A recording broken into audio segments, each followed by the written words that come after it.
Assalamualaikum students. Hope you will be fine student. Welcome back Second Trials Academy. Student आज chapter number 9 ही चल रहा है हमारा fundamental of trigonometry. तो इसमें हम कुछ डेफिनेशंस और कुछ थ्योरी जो है ना वो ऐड करेंगे एक्सरसाइज 9.2 करने से पहले। देखें ये बहुत इंपॉर्टेंट है चीज़ को समझना, क्योंकि बेसिक्स हैं। अगर आपको फंडामेंटल्स का पता होगा ट्रिग्नोमेट्री का, तो देन ही आप यानी कि नेक्स्ट इसको यानी कि समझ सकते हैं। तो मेरे ख्याल से यानी कि ये इंपॉर्टेंट है हमारे लिए। General angle and coterminal angles. तो what is general angle and what is coterminal angles, यानी क्या होते हैं ये हम पढ़ेंगे। There can be many angles with the same initial and terminal sides.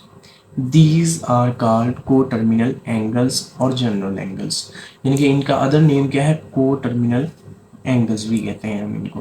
कि बहुत सारे एंगल जो कि सेम इनिशियल और टर्मिनल साइड के साथ हों, तो उनको हम कहते हैं को टर्मिनल और जनरल एंगल। को टर्मिनल इसीलिए कहा गया कि यानी कि सेम ही यानी कि एक ही जैसी यानी कि इनिशियल और टर्मिनल साइड हो, बट उसी पे यानी कि एंगल फॉर्म करें। तो देखें जी, एक्सप्लेनेशन की हम तरफ जाते हैं कि फॉर एग्जांपल हमारे पास यानी कि एंगल जब मेक होता है तो हमारे पास एक इनिशियल पोजीशन होती है, जैसे ओ पी हमारे पास इनिशियल पोजीशन है, जैसे ओ क्यू हमारे पास यानी कि इसकी टर्मिनल पोजीशन है। तो यानी कि यहीं पे रहे सेम यही रहे और रोटेशन जो है ना वो इंक्रीज होती रहे, तो उस टाइप के एंगल को हम कहते हैं को टर्मिनल एंगल और general angle. Consider an angle P O Q with initial side O P and terminal side O Q. Vertex क्या है जी आपके पास, ओ है, ठीक है, या हम इसको ओरिजिन कह सकते हैं या वर्टेक्स कह सकते हैं। वर्टेक्स क्या होता है, वर्टेक्स यानी कि दो जब साइडें या दो रेज आपस में मिलती हैं, जिस पॉइंट पे मिलती हैं उसको हम वर्टेक्स कहते हैं। देखें जी, हमारे पास पहले तो ये है O P side, O Q side इसकी टर्मिनल साइड है, तो ये एंगल मेक हुआ है उसको हम थीटा कह दिए, ठीक है। अगर यानी कि ये कंप्लीट रोटेशन कर ले और फिर वहीं पे इसकी इनिशियल पॉइंट रहे, इनिशियल साइड रहे और वहीं पे इसकी टर्मिनल यानी कि साइड रहे, तो इट मीन्स कि ये क्या है, को टर्मिनल एंगल्स है।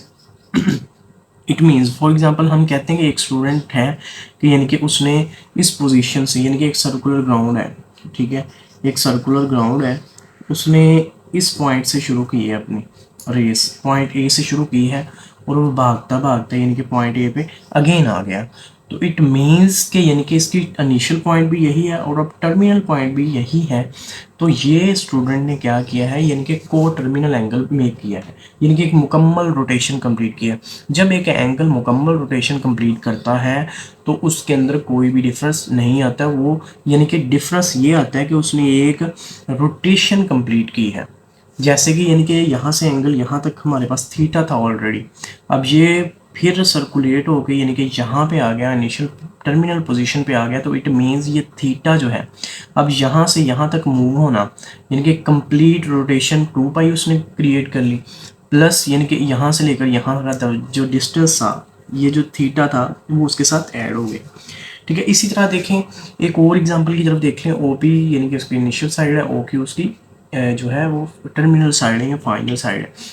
अच्छा जी, अब यहाँ से एंगल शुरू हुआ है, ठीक है, यहाँ पे एंगल क्या था, थीटा था आपके पास ओनली। अब एक रोटेशन यहाँ तक कंप्लीट की 2 पाई होगी, फिर यहाँ तक की क्या होगी, 4 पाई होगी, यानी कि 2 रोटेशंस होगी। तो ये वाला डिस्टेंस जो है ना वो थीटा है हमारे पास ऑलरेडी, ठीक है, जहाँ पे मर्जी एंगल लेकर, ये वाला एंगल थीटा और ये वाला एंगल थीटा ही होगा, सेम ही इसका यानी कि आपके पास यानी कि एंगल आएगा, इसमें कोई डिफरेंस नहीं आएगा। जहाँ से मर्जी आप मैयर कर लें, चाहे यहाँ से मैयर करें या यहाँ से मैयर करें, अगर यहाँ पे ये 30 डिग्री है तो इट मीन्स कि यहाँ पे भी 30 डिग्री होगा। ओके, तो देखा जाए ये तो सारे थे हमारे पास एंटी क्लॉकवाइज, ठीक है।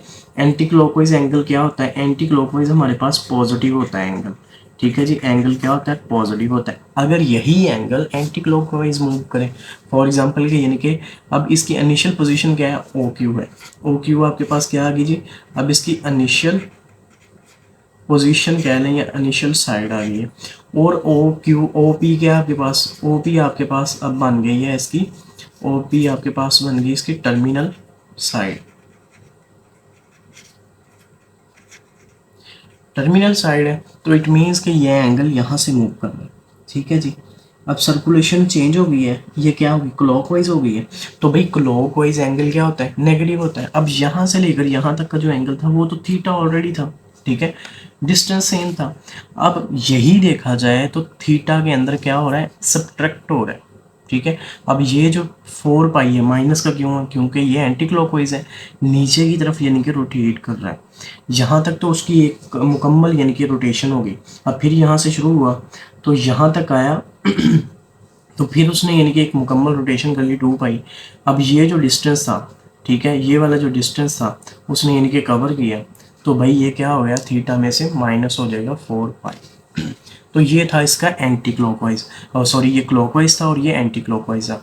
अब देखिए general angle is theta plus 2 पाई के, यानी कि इसकी जनरल यानी कि ये स्टैंडर्ड पोजीशन कह सकते हैं कि स्टैंडर्ड फॉर्म ये है जनरल एंगल को शो करने की। ये हम नेक्स्ट क्वेश्चन में यूज़ करेंगे 9.2 में, तो वहाँ पे हमारे पास ये काम आएंगी।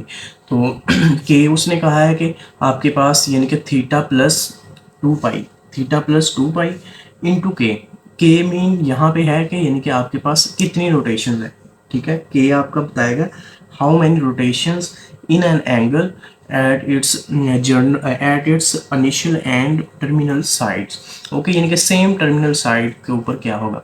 तो के आपके पास कहाँ से बिलोंग करते हैं, इंटीजर से। इट मीन्स के सेट ऑफ इंटीजर क्या है, 0 plus minus 1 plus minus 2 plus minus 3, कि भाई एंगल आपके पास क्या हो सकता है, पॉजिटिव भी हो सकता है और नेगेटिव भी हो सकता है, यानी कि दोनों पॉसिबिलिटीज़ इसमें लाई कर सकती हैं। तो जब हम क्वेश्चन करेंगे तो आपको मज़ीद समझ आएगी।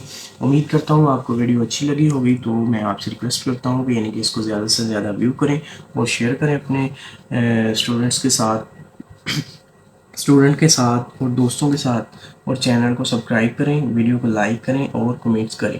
थैंक यू, अल्लाह हाफिज़।